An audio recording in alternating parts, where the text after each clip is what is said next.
नमस्कार सभी को। First of all I would like to thank our professor in charge, Professor Anju Ali Tikku ma'am, and the members of the organizing committee for the orientation program for giving me the opportunity to introduce the optional paper Law of Crimes 3, that is white collar crime. In the first year you have two semesters, and in those two semesters you have two different kind of criminality in the form of substantive law and the procedural law. That is, the BNS, Bharatiya Nyaya Sanhita, was the substantive law, and Bharatiya Nagrik Suraksha Sanhita was the procedural law.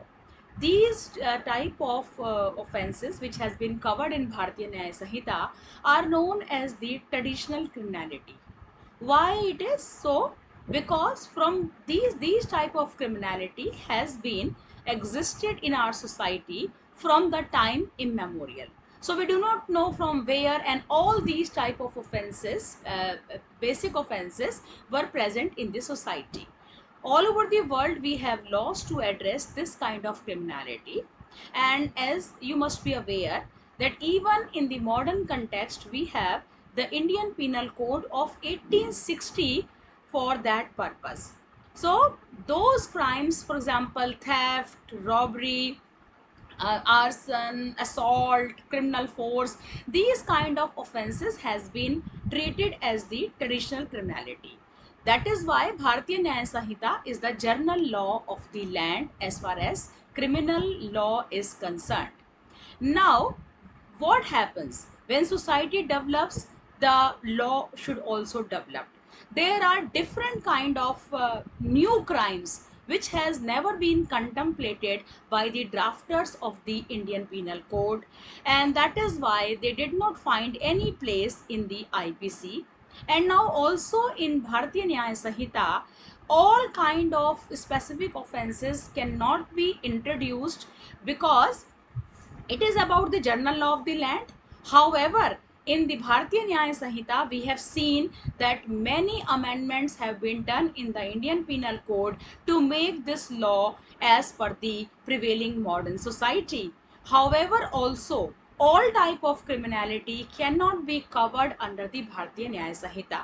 So, as and when different type of crimes has been emerged, so the need was to address those crime in a different specific manner.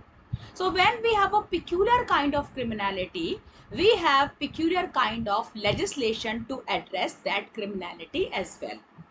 That is why nowadays, in addition to the traditional criminal law, we have various specific special criminal laws to address the special kind of criminality. So in your third semester, the optional paper law of crimes, and we call it as a white collar crime. This optional paper is about the specific offenses which are related to white collar criminality. So my suggestion to those students who have developed a keen interest in criminal law papers in their first semester in Bharatiya in Bharatiya Nyaya Sanhita, they can, if they have interest, they can modify their understanding, add to their understanding a different kind of criminality, that is white collar criminality. So if they want to pursue their career in as a criminal law practitioner or any area where criminal law is relevant for their purpose, this optional paper is a very good choice. Now we come to what all is contained in this white collar criminality. Now in this paper you have only 5 units. In unit 1, it is the introduction to the subject. Now introduction to the subject basically talks about what is white collar crime, and you also are, very interested. I understand that you have a keen interest to know that what is white collar crime. So in the first unit it talks about what is the white collar crime and how white collar crime is different from other kind of criminality, for example traditional criminality discussed in Bharatiya Nyaya Sanhita. Now in general perception of the traditional criminality is that when the BNS offenses has been committed, they have been committed with the by the poor people, poor strata of the society, because the nature of the offense is theft, dacoity, robbery, assault. So these type of offenses are, the presumption is that only poor people commit. It doesn't mean that rich people cannot commit these offenses. So BNS crimes can also be committed by rich people, upper strata people. But when we talk about the white collar crime, white collar crime, when we talk about literal sense, means a person who is wearing a white shirt. If that person commits the crime, we call it a white collar crime. Now who can wear white shirt when he is committing the offense? So we call as a rich person from upper strata. That person can wear white shirt, because the if a poor person wear a white shirt, by the evening it will turn into gray. So from this concept, the concept of white collar crime has emerged. So the meaning thereby that a person who is a government official, a person who is having a big the high status in the corporation, or any person who have money and who can misappropriate that money, who can commit those scams and frauds, generally those offenses are known as the white collar crime. So in the companies, in the government sectors, private sectors, when these officers who are holding high position, they commit the offense with reference to their profession and occupation, those offenses are generally known as white collar crime. The domain of white collar crime is very extended, and the occupational offenses or the corporate offenses, these are the part of the white collar criminality. Generally in white collar crime we address the money laundering problems and the black money problems, because when the money is earned by illegal means, those that money is known as the black money. And in order to hide that money, or in order to change launder that money, in order to get some white money from that black money, so these people they commit the offenses, and the black money is the outcome of the white collar offenses. So in the first topic you will discuss white collar crime, how it is different from traditional criminality, what are the organized crime, and different basic concepts for this course. Now when we come to unit 2, in unit 2 we have certain theories which are the basis for this new criminality, because when we study any kind of crime we have keen interest in knowing why this crime has emerged, who was the person who coined the theory for the first time regarding this offense, what are the reasons for this criminality, how the nations are addressing this criminality. So these are the questions which come in our mind. That is why we have certain theory. Primarily we'll discuss Sutherland's theory of differential association, because this theory is the basic theory of white collar criminality. In addition to this theory, we also discuss two more theories to address the issue of white collar crime. Now we come to the topic third, unit 3 of this topic, which is not about any single offense. It is about various specific white collar offenses. So this unit basically contains 5 type of white collar crime. So you have to have the opportunity to know that what are these specific white collar crimes. However, the syllabus cannot cannot have all kind of white collar criminality which is present, but certain important and wide prevalent kind of criminalities has been addressed in your course. So in 5 units you have the first is about the tax evasion. So tax evasion is a very common kind of white collar crime, because the government servants, the professionals, the company people, they always try to avoid tax, and they use different tactics to show their profit as low profit and how to avoid the tax. So that is about the tax evasion, is the first type of white collar criminality.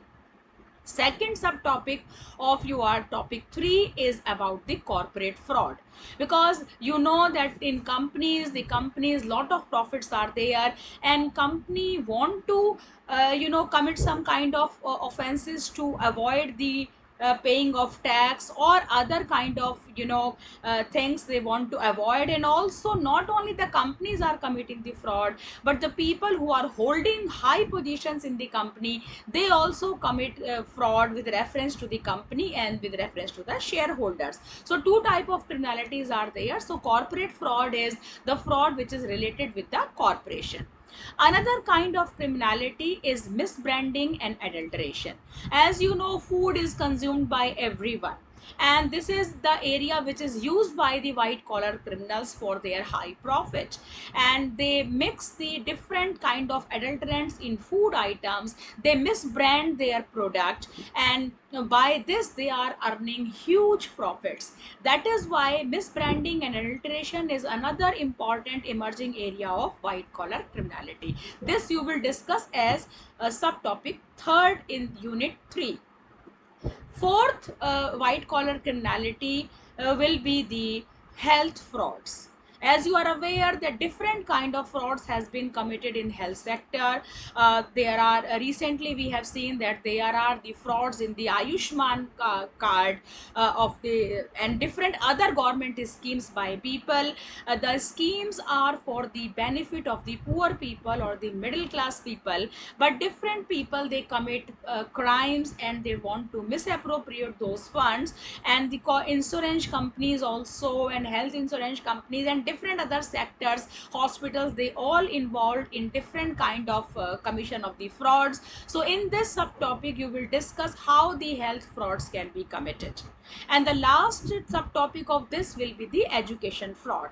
As you all are getting the higher education, you are aware that different kind of scams has been done in the education sector as well. So this topic will address how the education frauds can be committed, who are the people, what kind of scams are there, and how to address these issues by law. So in topic 3 you will discuss these 5 type of different areas of white collar criminality, that how, what are the nature of this criminality, and how these criminalities can be addressed by the law. Then we come to topic 4. Now topic 4 is very interesting topic. It is specifically devoted to Prevention of Corruption Act. Now Prevention of Corruption Act was the legislation which we had even before our independence in 1947 itself. Now you can understand the gravity of this kind of offense, that we have the law even before our independence. So here the corruption is a problem which even Kautilya Chanakya addressed in his writings, and he gave suggestions how to deal with the problem of corruption, how to curtail and how to punish the corrupt people. So similarly, in our society we are also facing this issue of corruption, and that is why we have this corruption Prevention of Corruption Act. Different definitions, different punishments, person who will be the person, the giver of the bribe, the taker of the bribe, how they are punished, and what are the schemes for the sanction. Thus you will discuss in the Prevention of Corruption Act. The last unit, unit 5, is about the money Prevention of Money Laundering Act. In this act you all, sorry, I am not feeling well. So Prevention of Corruption, the Prevention of Money Laundering Act is also a very relevant act, which you know, which is very popular nowadays. In this law you will discuss different definition, including the definition of money laundering. You will discuss what is enforcement directorate, how the adjudication take place in this kind of law. So all details about the the money laundering and how to curtail and address this issue you will discuss in unit 5. So this is all about the course content. My best wishes to those students who will take this option in their third semesters. All the best from my side. Thank you so much. Dhanyavad.